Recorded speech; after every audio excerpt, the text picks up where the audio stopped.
Welcome to Trade Pro. In this video, I'm going to show you a very profitable set and forget trading strategy that had really shockingly good results when tested 100 times. The person who sent it to me wanted me to showcase it on the channel and do the test on it. And when I first saw the rules for the strategy, I was not expecting much at all. But after doing the 100 tests, it really blew me out of the water with how good the results are. So listen up, I'm going to explain the strategy, show some examples, do the 100 tests, and go over the results at the end. I even have a couple things that could improve the strategy results. So let's get into it. Quickly, before getting into the strategy rules, make sure to use my Bybit link down in the description. If you aren't already trading on Bybit, you should be, and it supports my channel when you use my link. Now let's get into the strategy rules. The first step with this strategy is identifying the 24-hour 6 p.m. Eastern Standard Time through 6 p.m. Eastern Standard Time range high and low for the US dollar against the Japanese yen pair. So what that means is you're going to say, all right, here we have 6 p.m. Here we have 24 hours later, 6 p.m. All we have to do is mark the low of the range and mark the high of the range. That is step number one. The second step is identifying entry points 7 pips over the high and 7 pips below the low of the range. So let's get our horizontal ray tool and identify those entry points. The high of the range is at 109.792. So our first entry point is going to be 109.862.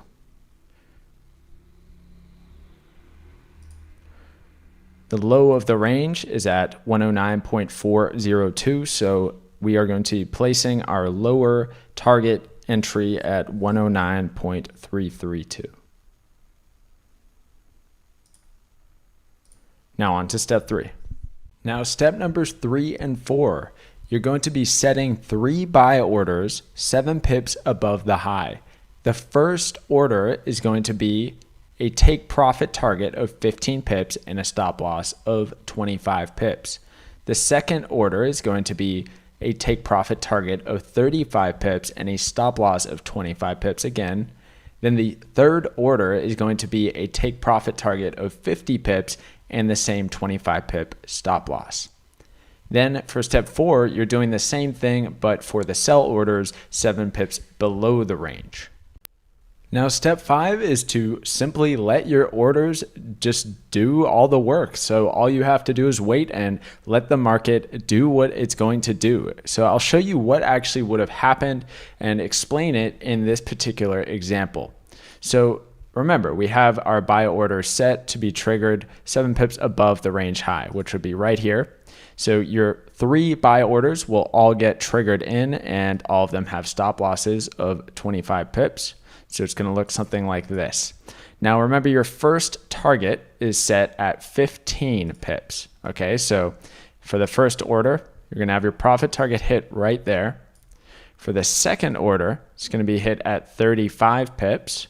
So right here.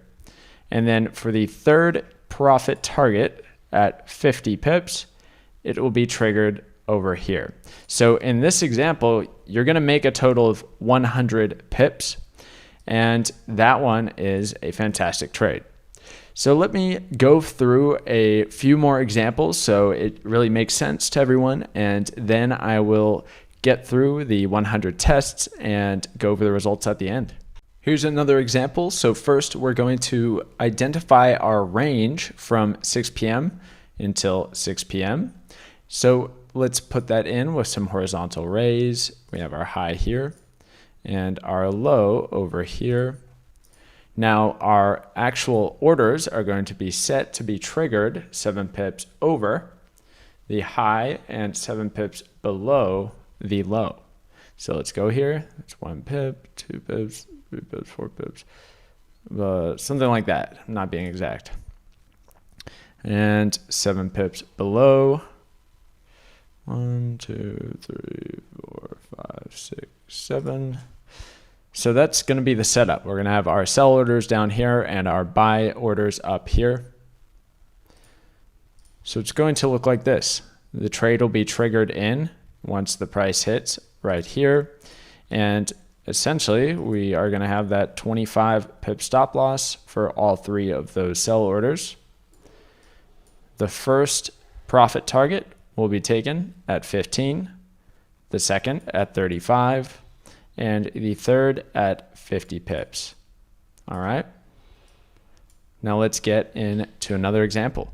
Now let's go over an example where it doesn't work out so perfectly. So let's identify the high of our 24-hour range here and the low down here, and then our entry point, which will be 7 pips below the low.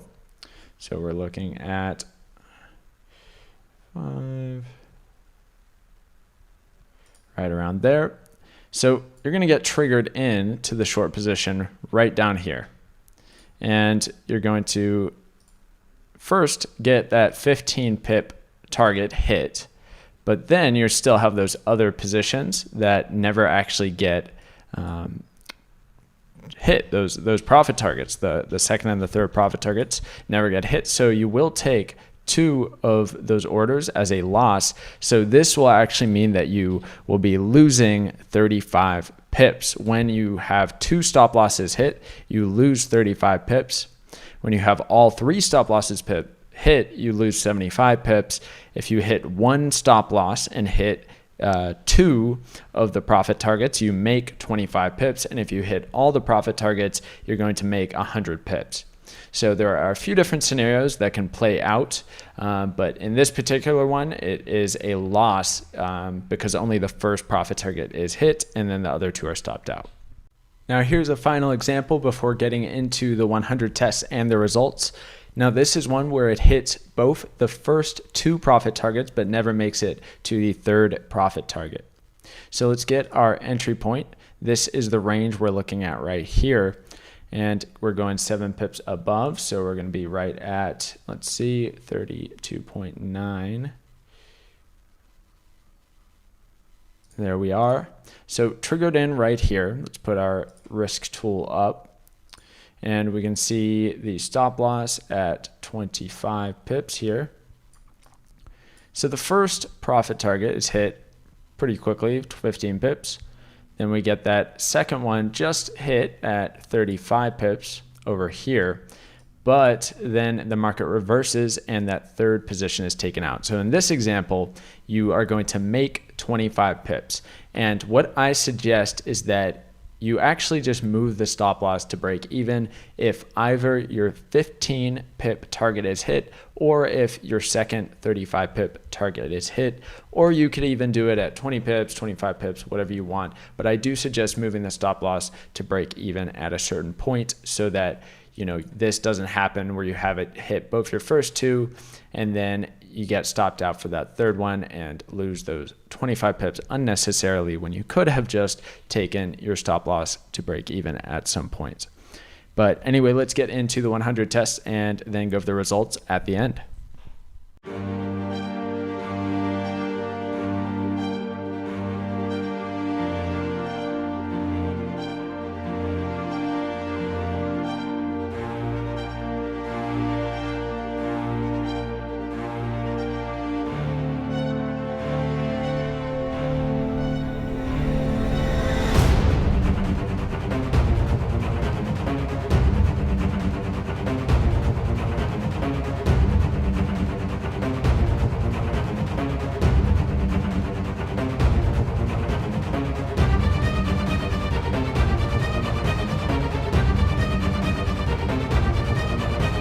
All right, results are in after the 100 tests. This was tested on US dollar against the Japanese yen. The time frame I wrote not applicable because, we're just taking a daily range, and the time for 100 trades was 10 months. There were 54 winners and 46 losses. The most lost in a row was 6 and the most wins in a row was 4.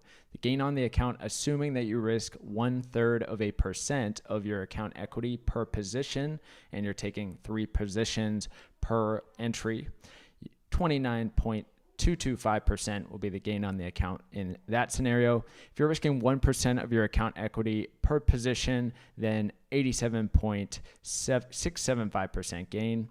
And I also did the pips. So net of 2,200 pips, Now here's the breakdown of the trades where all 3 profit targets were hit, and that happened 44 times out of 100, so 4,400 pips, seeing as you make 100 pips each time this happens. Then when only 2 profit targets are hit, that occurred 10 times, so 25 pips each time, comes out to 250 pips. So then when only 1 profit target is hit, that happened 25 times, and that was negative 875 pips combined. And then when no profit targets are hit, that only occurred 21 times, totaling negative 1,575 pips. So total net 2,200 pips if you add everything up here. Now, big thing for improving this strategy is moving the stop loss to break even. So many times where I was going through and testing it, where I was just thinking, wow, this would be performing so much better if the stop was moved to break even, or at least moved closer to the entry point after the first profit target is hit. Because, I mean, if we look at it, the first profit target is hit almost 80% of the time. So to move the stop loss to break even at that point sounds like a no-brainer to me, and just based on what I saw. Otherwise, you could do maybe when the trade has gone 20 pips or 25 pips in your favor, you could move the stop to break even, or at least just move it closer to your entry point to minimize risk. And I think that you could get some pretty, impressive results out of this thing, doing some better trade management with the stop loss moving. So otherwise, it was good results, and something where you only have to spend just a few minutes per day setting this up, and that's it. You just leave it and let it do its thing, so you don't need to be watching the charts all the time. Makes this type of strategy quite attractive. Obviously, with only 100 tests, you need to test it out 1,000, 2,000 times and really figure out if it's going to be successful in the long run. But very promising results thus far. So I'm impressed. I did not think it was even going to be profitable when I first heard the rules to the strategy. So I'm impressed, and let's pop on over to the ranking spreadsheet to discuss where it falls. All right, here it is on the spreadsheet, falling at spot number 35, assuming you risk 1/3% per one of those 3 trade entries. So totaling 1% risk per trade, just like everything else here. I think that's the fairest way to evaluate the gain on the account for the spreadsheet here. But obviously, if you're going to be risking 1% per each entry position, then you're going to have that gain on the account all the way up at above 80%. So it just depends what you want to do, but I just figured this was the most fair way to evaluate it. And, again, this is tested 100 times. With anything, you need to test it far more than 100 times to know if it's going to be successful in the long run. So I recommend trying it out for 1,000 trades, 2,000 trades, 3,000 trades, the more the better, just to make sure that it is going to keep working in the long run. But based on this, it's promising and definitely worth a look into, especially if you have no time and you only need to do this once per day for a few minutes to make this strategy happen. So that makes it extremely attractive, that aspect of it. But yeah, I think this is a worthy strategy, and definitely should check it out if you don't have a current system and you don't have much time in your day to trade. But that's pretty much it for the video. Thank you guys for watching. Hope you liked it, and have a nice day.